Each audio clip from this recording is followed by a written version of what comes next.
Okay, it's been some time be- from my last camera review, and today we are going to be reviewing the EOS 80D. So, the EOS 80D is a professional grade DSLR. It's not an entry level, it's more to aimed at advanced shooters. So, let's get to the technical aspects of this camera. So, firstly, the sensor. So as you can see, it uses a single lens reflex camera mirror. So what it means is that when you shoot, when you press it, the mirror will flip up, exposing the sensor, and the light will go to the sensor and produce the image. So the sensor is a 24.3 megapixel APS-C sensor. It uses Canon's dual pixel autofocus system, which is a very good autofocus system, meaning that like it's very fast for autofocus for a DSLR. And one thing to note for DSLRs is that if you want like really fast autofocus, it's recommended to look through the viewfinder rather than using the live view when you're taking photos. Let me just attach this lens on first. So this lens I have with me is the Sigma 70-200 f2.8, and I'll do a review on it later on. So let's get to the camera first. So looking at the sides, it has 1, 2, 3 flaps for the ports. Here we have HDMI, a full-size HDMI and a USB port. And then here we have the mic and the headphone jacks. Mic and headphone jacks.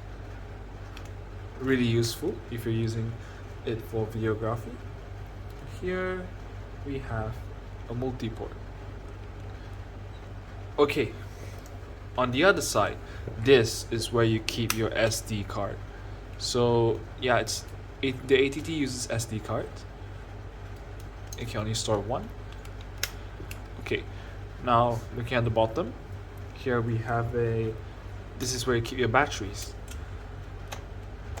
It uses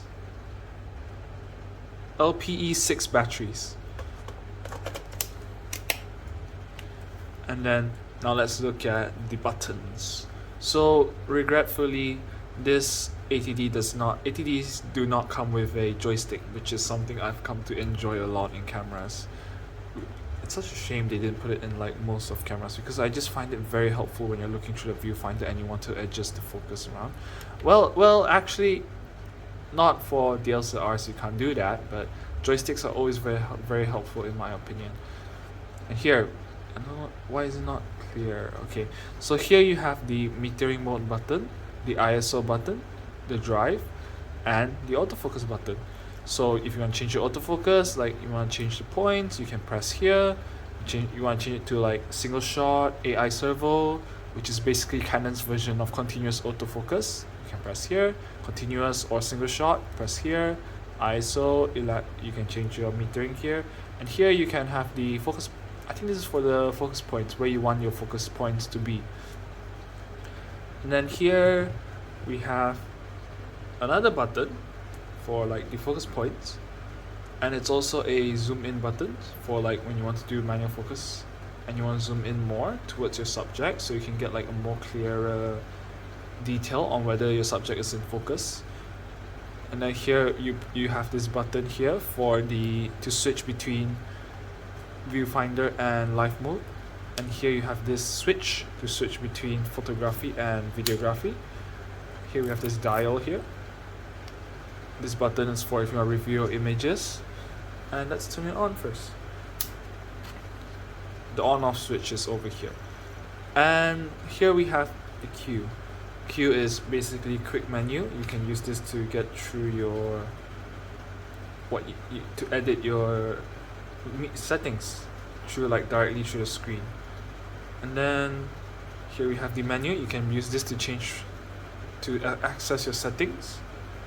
Here you have info. You can use this to change what you want to see. And then the ATD has a flip out monitor, which is very helpful. And that's about it. I think that's all from this camera. Oh yeah, let's look at the dials. So the ATD comes with a few options for the dials: aperture, shutter speed priority, program, auto, SCN, no flash, CA, custom 1, custom 2, and manual mode. And of course, you can't miss this little display here for like, I find it very useful when you're doing videography and you want to like, you have to keep the camera at a certain angle and you want to change it on the go. So you flip through here, and the changes come here as well. So you don't have to like bring your camera up when you're taking a video to look at your screen. You can look at here as well. This screen is very, very, very useful for like if you have to take photos or videos at a low angle and you can't afford to bring it up to look at the screen here. But then again, you can always bring it out here. But yeah, sometimes this thing just is very helpful. Oh yeah, and I forgot, of course, this button here lights it up so you can use it even in darkest conditions. And I think that's about it. Can't miss out the flash though. There's a built-in flash on this. And I think that's about it for the EOS ATD. Oh, and I forgot to mention, it has touchscreen. There's a lot of stuff that I forgot to mention, eh? But it has touchscreen.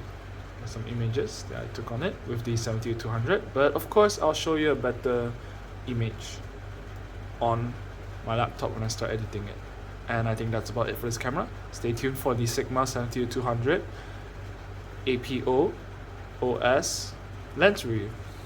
See ya.